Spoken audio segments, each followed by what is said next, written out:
ನೀನ್ ತಿನ್ಸಿದ ಸ್ವೀಟ್ ಅಲ್ಲಿ ವಿಷ ಇದೆ.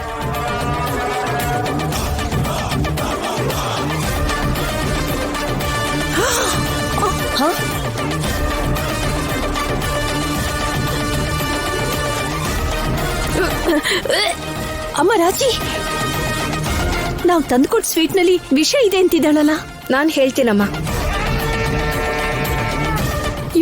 ಇವಳೆ ಬೇಕು ಅಂತಾನೆ ನನ್ ಮಗುನ್ ಸಾಯಿಸ್ಬೇಕು ಅಂತ ಸ್ವೀಟ್ ಅಲ್ಲಿ ವಿಷ ಬೆರೆಸಿದಾಳೆ.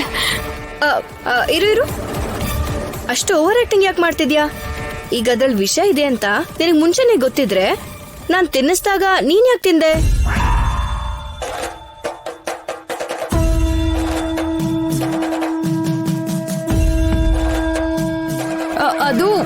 ಅದು ಏನೋ ನಡೀತಾ ಇದೆಯಲ್ಲ, ಆದ್ರೆ ಏನೋ ಮಿಸ್ ನಡೀತಾ ಇದೆ. ಹೇಳು, ಗೊತ್ತಿತ್ತಲ್ವಾ ನಿಂಗೆ ಅದ್ರಲ್ಲಿ ವಿಷ ಇದೆ ಅಂತ? ಆದ್ರೂ ತಿಂದೆ ಅಂದ್ರೆ ನಿನ್ ಮಗು ಪ್ರಾಣ ನಿಂಗ್ ಲೆಕ್ಕನೇ ಇಲ್ವಾ? ಅಂದ್ರೆ ನಮ್ ಮಗುನ ಸಾಯಿಸ್ಬೇಕು ಅನ್ಕೊಂಡ್ಯಾ? ಹೇಯ್, ಅವಳ ಉದ್ದೇಶ ಅದೇ ಅಲ್ವಾ? ಅದಕ್ಕೆ ವಿಷ ತಿಂದೆ ಅಂತ ಹೇಳ್ತಿದ್ದಾಳೆ. ಮಗು ಬೇಡ ಅಂತ ಅನ್ಕೊಂಡ್ಯಾ? ಹೌದು ದೊಡ್ಡಮ್ಮ, ಮಗುಗೋಸ್ಕರ ಎಷ್ಟೋ ಜನ ಹೆಣ್ಮಕ್ಳು ಹಾಸ್ಪಿಟ್ಲ್ ಓಡಾಡ್ತಾ ಇದ್ರೆ ದೇವ್ರು ಕೊಟ್ಟಿರೋ ಮಗುನ ಶಾಪವಾಗಿ ಮಾಡ್ಕೊಂಡಿದ್ದಾಳೆ. ಏನ ಸ್ಮಿತಾ, ಅವ್ರು ಹೇಳೋದ್ ನಿಜನಾ?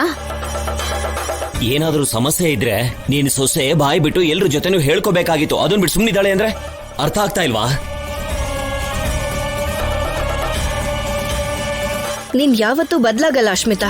ನೀನ್ ಸೀಮಂತ ಮಾಡ್ಬೇಕು ಅಂತ ನೀನೇ ಕೇಳ್ಕೊಂಡಾಗ ನನಗ್ ಡೌಟ್ ಬಂತು. ಅದಾದ್ಮೇಲೆ ನೀನು ನಿನ್ ಫ್ರೆಂಡ್ ಜೊತೆ ಈ ಪ್ಲಾನ್ ಬಗ್ಗೆ ಮಾತಾಡ್ತಿದ್ದಾಗ ಆದ್ಯ ಅದನ್ನ ವಿಡಿಯೋ ಮಾಡಿದಾಳೆ.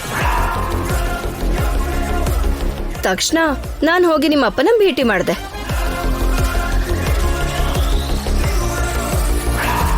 ಏನ್ ಹೇಳ್ತಿದ್ಯಮ್ಮ ನೀನು?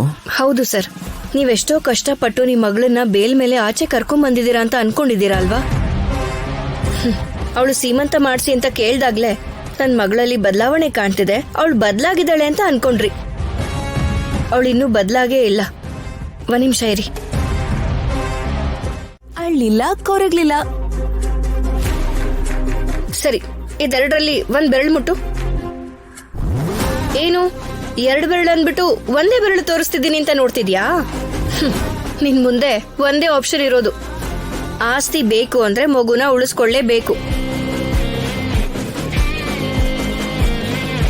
ಇಲ್ಲ ಬುದ್ಧಿವಂತಿಕೆ ಪ್ರದರ್ಶಿಸ್ತೀನಿ, ಮಗು ಪ್ರಾಣದ ಜೊತೆ ಆಟ ಆಡ್ತೀನಿ ಅಂತಂದ್ರೆ ಈ ಆಸ್ತಿಲಿ ನಿನಗೊಂದು ಚಿಲ್ರೆ ಕೂಡ ಸಿಗೋದಿಲ್ಲ. ಆಸ್ತಿ ಇಲ್ಲ ಅಂದ್ರೆ ನಿನ್ ಪರಿಸ್ಥಿತಿ ಏನು ಅಸ್ಮಿತಾ? ಇನ್ನೇನ್ ಮತ್ತೆ, ಮನೆ ಮನೆಗೂ ಹೋಗಿ ಅಮ್ಮ ಅಮ್ಮ ಅಂತ ಭಿಕ್ಷೆ ಬೇಡ್ಬೇಕು. ನೀನ್ ಮಾಡೋ ಮೋಸ ಕುತಂತ್ರಕ್ಕೆ ನಿನ್ನ ಸಪೋರ್ಟ್ ಮಾಡುವಂತ ಕಳ್ಳರಿಗೆ ಕಂತೆ ಕಂತೆ ದುಡ್ಡು ಎಲ್ಲಿಂದ ಬರ್ತಾ ಇದೆ? ನಿಮ್ಮಪ್ಪ ಸಂಪಾದಿಸಿರೋ ತಾನೆ? ಪ್ರತಿ ಪೈಸಾನು ನಾನ್ ಕಷ್ಟಪಟ್ಟಿರೋದು. ಈಗ ಆಸ್ತಿಲಿ ನೀನ್ ಒಂದು ಪೈಸೆ ಕೂಡ ಮುಟ್ಟಕ್ಕಾಗಲ್ಲ ಅಶ್ಮಿತಾ. ಅದ್ಗೆ ಅವಳಿಗೆ ಎಷ್ಟು ಹೇಳಿದ್ರು ಎಮ್ಮೆ ಮೇಲೆ ಮಳೆ ನೀರು ಸುರಿದ ಹಾಗೇನೆ. ಮೊದಲು ಅವಳು ತಿಂದಿರೋ ವಿಷಕ್ಕೆ ಔಷಧಿ ಏನು ಅಂತ ಹೇಳಿ.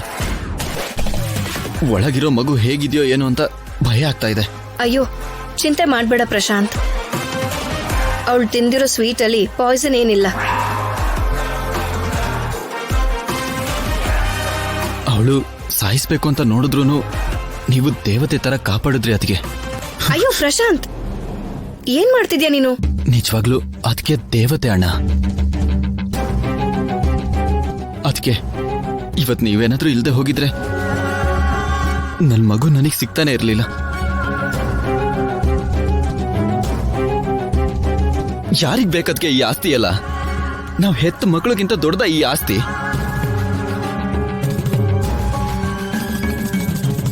ನನ್ ಮಗು ಹುಷಾರಾಗಿ ಭೂಮಿ ಮೇಲೆ ಬಂದ್ರೆ ಸಾಕು, ಅದನ್ನ ಚೆನ್ನಾಗಿ ನಾನ್ ಸಾಕ್ತೀನಿ.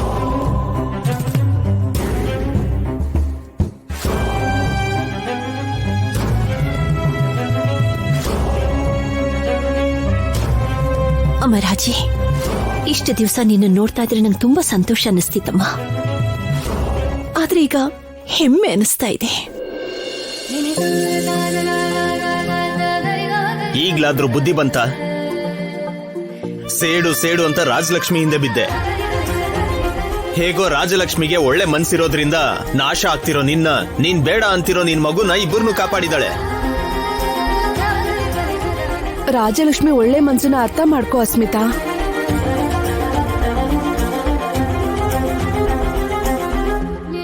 ಸರಿ, ಸೀಮಂತನ ಕಂಟಿನ್ಯೂ ಮಾಡೋಣ.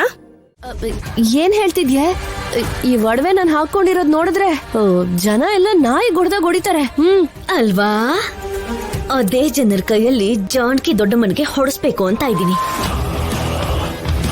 ಹೇಗೆ? ಜಾನಕಿ ತನ್ನ ಒಡವೆಗಳನ್ನ ಅಡ ಇಟ್ಟಿರೋ ಆ ಸೇಟು ಹತ್ರ ಹೋಗಿ ಈ ಒಡವೆನ ಕೊಟ್ಟು ಆ ಒಡವೆನ ತರ್ತೀನಿ. ಅವ್ನ್ ಕೊಡ್ತಾನೆ ಅಂತ್ಯಾ? ದುಡ್ಡು ಕೊಡ್ತೀವಿ ಅಂದ್ರೆ ಯಾರು ಬೇಕಾದ್ರೂ ಬುಟ್ಟಿಗೆ ಬೀಳ್ತಾರೆ. ತನ್ನ ಮಕ್ಕಳು ಮಾಡಿರೋ ತಪ್ಪನ್ನ ಮುಚ್ಚಾಕಕ್ ಹೋಗಿ ತನ್ನ ಮರ್ಯಾದೆನ ಕಾಪಾಡ್ಕೊಳ್ಳೋದಕ್ಕೋಸ್ಕರ ದೇವ್ರ ಒಡವೆನೆ ಕದ್ದಿದಾಳೆ ಅಂತ ಅಂದ್ರೆ ಊರವರೆಲ್ಲ ರೊಚ್ಚಿಗೆದ್ದು ಬಡಿತಾರೆ. ಆ ಇಡೀ ಮನೆ ಮರ್ಯಾದೆನೆ ಹರಾಜಾಗಿ ಹೋಗುತ್ತೆ. ಆ ಬೆಂಕಿಯಿಂದ ನಾವು ಬಿಸಿ ಕಾಯಿಸ್ಕೊಳ್ಬೋದು ಅಲ್ವಾ? ಅಷ್ಟು ಸಿಂಪಲ್ ಆಗಿ ಯಾಕೆ ಮುಗಿಸ್ಬೇಕು ಹೇಳು? ಆಗಿರೋ ಅವಮಾನನ ತಡ್ಕೊಳಕ್ಕಾಗ್ದೆ ಆ ಜಾನಕಿ ಮತ್ತೆ ರಾಜಾರಾಮ್ ಇಬ್ರು ನರಳ್ಬೇಕು. ಓ, ಆ ಮನೆನೇ ಸ್ಮಶಾನ ಆಗ್ಬೇಕು.